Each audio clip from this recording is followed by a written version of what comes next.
Salutations à tous, j'espère que vous allez bien. Ce tutoriel a pour but de faire le tour de l'application Gacha Club et de vous montrer comment elle fonctionne afin de vous aider à comprendre comment l'utiliser, en espérant que cela vous sera utile. Bonne vidéo! Gacha Club, c'est un peu un entre-deux si on le compare avec Gacha Life et Gacha Life 2. Il y a quand même plusieurs options pour vous permettre de personnaliser votre personnage davantage, mais c'est un petit peu plus limité que Gacha Life 2. Lorsque vous ouvrez l'application, vous noterez que ça ressemble beaucoup à Gacha Life. À gauche, vous trouverez vos emplacements de personnages généraux, à droite les options vous permettant de personnaliser votre personnage et en bas, les différentes manières de vous servir des personnages que vous avez créés. Le bouton Studio est encore présent, sauf que dans Gacha Club, il y a 2 emplacements de personnages de plus que Gacha Life. Lorsque vous allez en mode studio, ça ressemble à ceci. À droite, vos personnages que vous pouvez importer. Vous pouvez modifier leur pose en cliquant sur le bouton pose et leur expression faciale en cliquant sur le bouton face.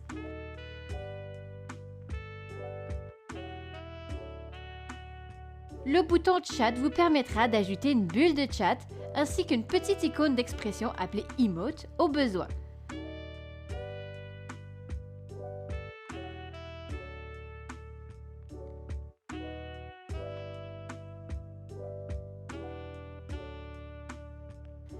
À gauche, vous trouverez le bouton Home pour retourner à la page d'accueil, Save Load pour sauvegarder des scènes, Background pour changer l'arrière-plan, Pets si vous souhaitez mettre des animaux du jeu dans votre scène,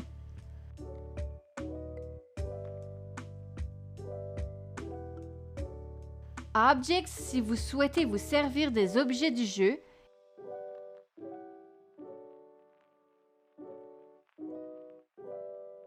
et le dernier, Narrator. Cette option vous permet d'ajouter une barre de texte de narrateur sur votre écran. Vous pouvez lui donner le nom de l'un de vos persos en cliquant sur l'une des icônes de votre personnage juste ici. Ici, vous pouvez décider si la barre apparaît en bas, au milieu ou en haut de l'écran. En cliquant sur Size, vous pouvez décider de la grosseur du texte. En cliquant sur Chat, vous pouvez changer de police d'écriture. Pour la faire apparaître ou disparaître, utilisez les options juste ici. Voici maintenant comment utiliser l'option la plus populaire de ce jeu, la création de personnages. Dans le menu d'accueil, dirigez-vous vers la gauche. Le bouton Preset est globalement le même que celui trouvable dans Gacha Life. En cliquant sur Character, vous allez pouvoir choisir la taille de votre personnage, la grosseur de sa tête et sa pose initiale.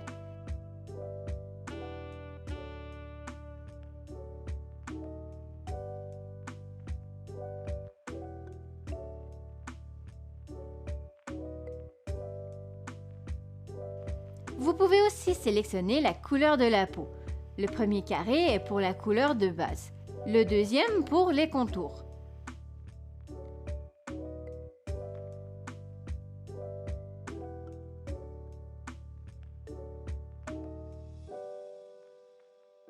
Dans la catégorie Head, qui veut dire tête, vous trouverez des onglets qui regroupent tout ce qui est modifiable au niveau de la tête, un onglet pour les cheveux, un autre pour les yeux et sourcils, ainsi qu'un troisième pour la bouche, le blush et le nez.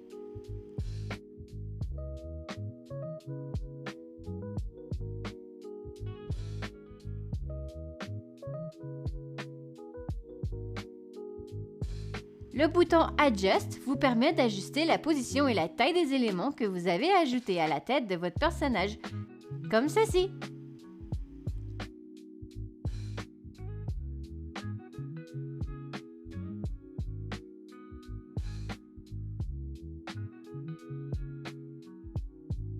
La catégorie Clothes, qui veut dire vêtements, fonctionne de la même façon, mais pour les vêtements et accessoires. Les couleurs fonctionnent de la même façon que la couleur de peau. Un carré pour la couleur de base, un autre pour la couleur des contours.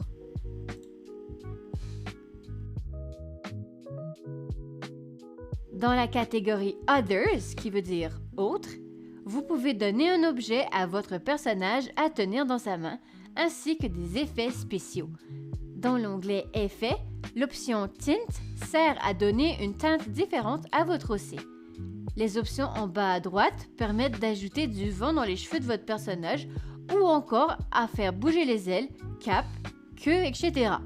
Cela peut également servir pour faire fermer et ouvrir les yeux de votre personnage de manière automatique.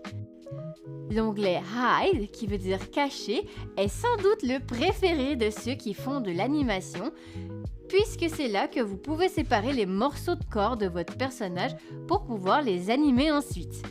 Dans la dernière catégorie appelée Profil, c'est là que vous pouvez donner un nom à votre personnage, ainsi que de lui donner une description, âge, anniversaire, etc. En bas à droite, il y a des options pour exporter et importer un code de personnage. Cela sert à partager ses OC entre amis pour l'obtenir automatiquement plutôt que de tout refaire à la main. C'est pratique, non? Au final, tel que mentionné au début, Gacha Club ressemble à Gacha Life de manière globale. La plus grande différence, c'est l'ajout d'onglets dans la personnalisation de personnages ainsi qu'une plus grande variété de couleurs possibles. Dans tous les cas, j'espère que ce guide vous aura été utile et à bientôt pour une prochaine vidéo.